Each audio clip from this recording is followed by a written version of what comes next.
Welcome to Take 5, your 5-minute inspirational message from Solid Rock, Drogheda. It's been reported that last August, a Chinese submarine got caught in a trap in the Yellow Sea and was basically stranded underwater.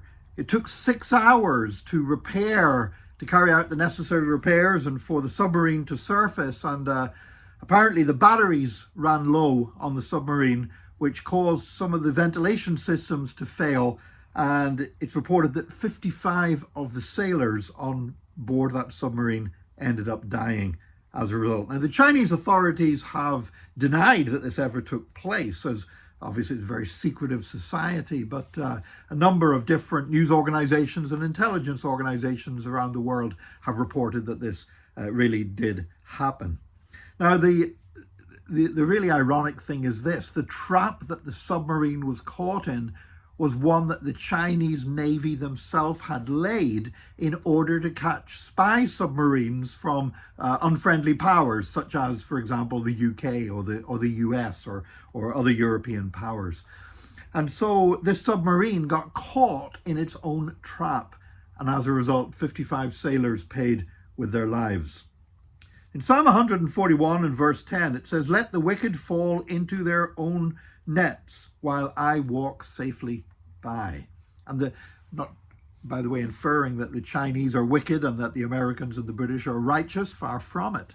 But the image is very much the same. It's a very biblical picture of somebody that lays a snare to catch somebody else and ends up falling into their own trap. Now, that's an Old Testament illustration, but it's also a New Testament reality, because the greatest trap of all was the one that Satan laid for Jesus Christ. The whole idea of Jesus dying on the cross was something that Satan had been a part of and had engineered to happen. Such is his hatred for the incarnate Son of God.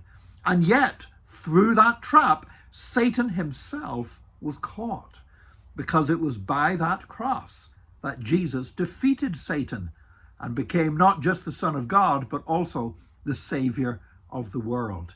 And today, the church exists, and you and I can have salvation in Jesus Christ because of what happened on that cross, because the trap that Satan had set for Jesus swung shut on Satan himself.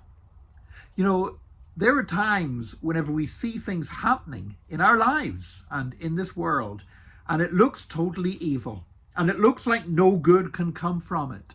And we see the hand of Satan at work, we see the hand of evil men at work, and we say, how on earth could God allow this thing to happen? And yet sometimes the things that looked like they were there to bring evil God uses them to bring life and to bring salvation and to bring deliverance.